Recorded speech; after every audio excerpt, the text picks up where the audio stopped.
Alors bonjour à tous, on se retrouve pour un nouveau témoignage. Je suis en compagnie du frère qui se présentera juste après, du frère Maëron qui est ancien caméraman et qui maintenant fait partie de la chorale. Amen. Eh ben, je me présente, je m'appelle Miguel, je fais partie de la chorale de la Calade. Là, j'ai donné ma vie, ça fait déjà 2-3 mois, je crois. Et je vous témoigner de mon témoignage, principalement, je vous parler. Pour commencer, j'ai vécu dans les choses de Dieu en étant petit. C'est moi qui ai réussi à faire convertir ma mère parce qu'avant, elle ne voulait pas aller voir Dieu. Amen. C'est moi qui ai réussi. Parce qu'en étant petit, j'avais une maladie, bref. Et bon, ben, j'avais que l'âge de 9 ans. C'est moi, je voulais à la force aller beaucoup à La Réunion, mais on avait des problèmes familiaux, on n'avait pas trop le droit d'y aller. Et le souci, c'est que ma mère, avec ça, ça lui a coupé sa bénédiction. Parce que ma mère, elle s'avait convertie, elle avait réussi et tout. Et on n'avait plus les portes ouvertes. Il arrive un moment où j'avais l'âge de 13 ans. Là, on a pu aller aux réunions. On est re y aller encore. C'est là où j'ai compris l'existence de Dieu. Et j'ai donné ma vie à Dieu. J'ai donné ma vie à Dieu. J'ai reçu Dieu, je veux dire. Et merci Seigneur parce que j'en fais partie. Je suis enfant de Dieu. Amen. Mais bon, on a eu encore des problèmes familiaux que j'ai pas eu le droit d'aller à la réunion pendant 1 an. Moi et ma mère, on n'est pas allés à la réunion.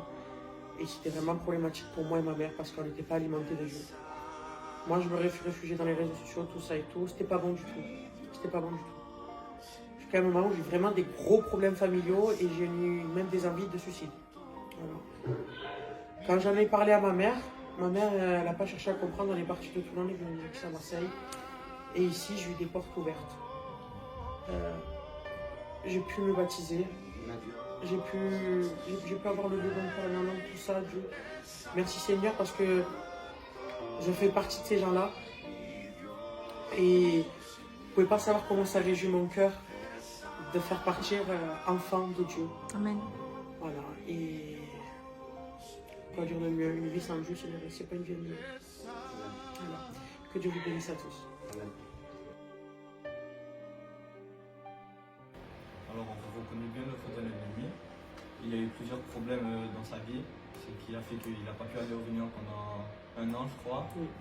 Et la question que je vais te poser, c'est qu'est-ce qui a fait que tu n'es pas passé à l'acte au moment du sujet?